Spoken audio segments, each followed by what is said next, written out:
Yeah, not a bad couple hours work. I'm pretty happy with it. And on to other things. Got to work on my truck now. That's the thing about working the graveyard shift.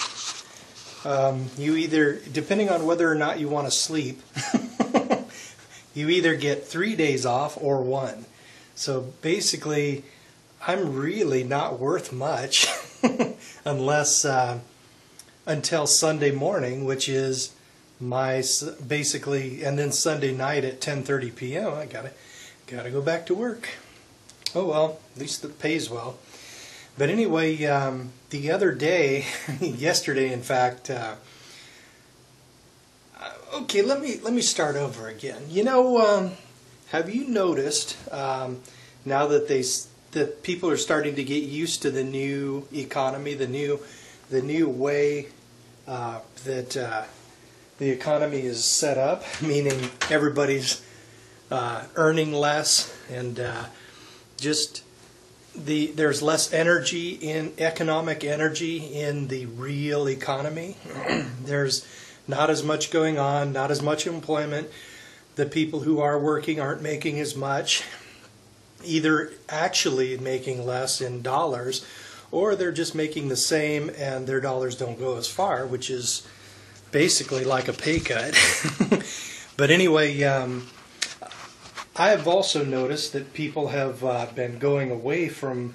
I've noticed that people have been less intense on prepping lately. I don't think the movement is losing its steam, but people are not as vocal about it. So I basically try to do a little outreach from time to time, and especially like when the media talks really bad about preppers, I like to throw my 2 cents worth in. You see, here in the Seattle area, this is what they call the ultimate left coast, right? We've got like major liberal city here. So, and I used to be just as bad as everybody else until I woke up. But there was a news story in the Times that talked about how a survivalist killed his family and then lived in a bunker in the woods for a week before he was caught, right? And that person was not a survivalist. He was a criminal and a murderer and someone who couldn't handle reality, right?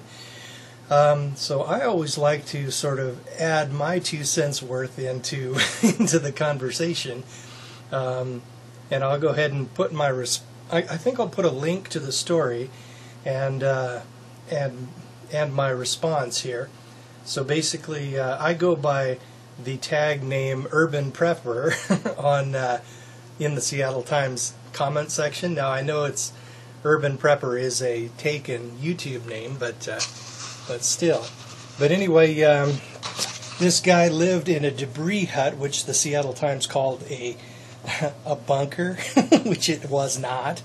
So I went ahead and tried to sort of make people understand a little bit about what prepping really is, right? And the best way to do that is to talk about what they understand, right?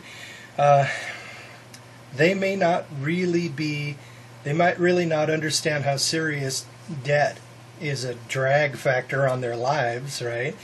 But I like to give them a little insight into my life and let them know in ways that they can understand, even in their sheeple mentality, that being a prepper is a better way to live, right? And the best way to do that is to talk about money, and how much extra money I have and how low stress my life is and things like that. And that will get through to even the most raging liberal, feminist, crazy person out there.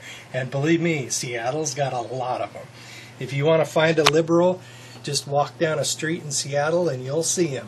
They're everywhere.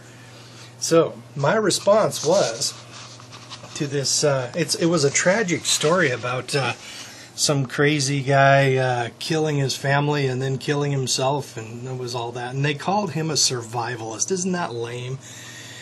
But anyway, my response was, it's not a bunker, it's a debris hut, sort of a quick and dirty shelter that is surprisingly warm. It's most definitely not a bunker, LOL. If it were a bunker, it would have been a lot harder to get him out of there. And this guy wasn't a survivalist. He was a loser and a criminal. Real survivalists do crazy things like paying off all their debt, accumulating some savings, making sure you have life insurance to protect your family, socking away a year of food just in case and rotating it, planting a garden and some fruit trees. Living as a survivalist gives you a better, lower stress, more wealthy, more stable, happier life than your average American lives. Let's see where I lost my place, darn it. Okay, take me for example.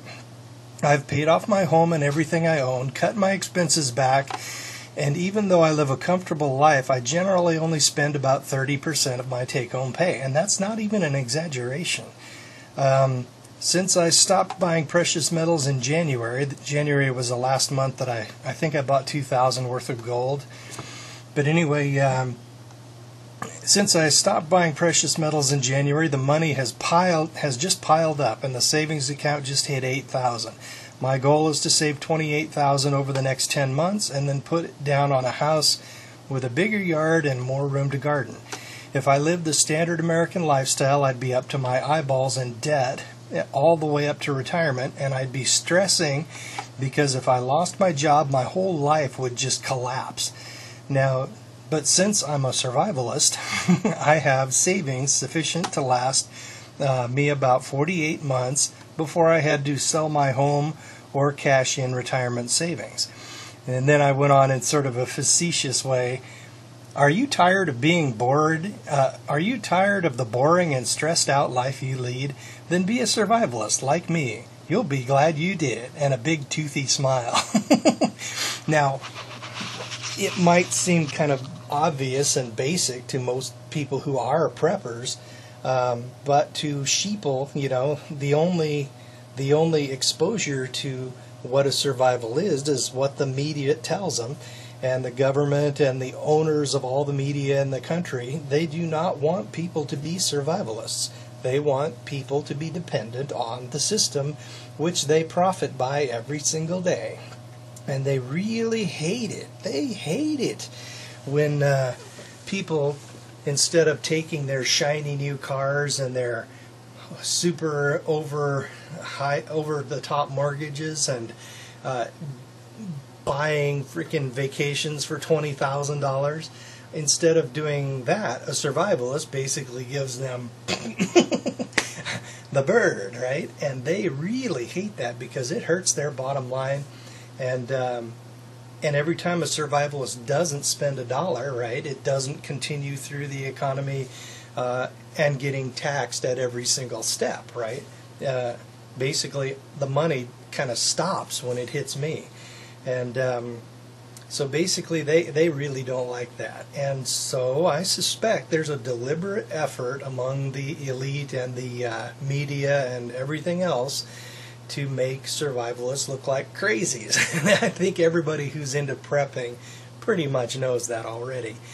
But the coolest thing about being in a good financial situation as a prepper is that you can get on to these boards and these articles and whatnot, and basically just take the sheeple by the head and just rub their face in in how freaking well you're doing as a survivalist, and then they look at their stupid life where they're up to their eyeballs in debt with freaking second mortgages and Hummers and all that, and Priuses that cost way too much, and whereas I have a used car and all that, and it does me just fine, But then they look at their lives and look at mine, and they think, wow, maybe he's not crazy after all.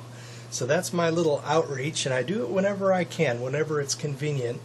I jump onto this freaking totally crazy, completely crazy left-wing newspaper, the Seattle Times, and I chime in with a a little bit of sanity from now on, from time to time. And kind of cool, there must not be a total, everybody must not be crazy, because I got 19 up votes and 12 down votes. So I'm not doing too bad, I guess. Well, that's about it.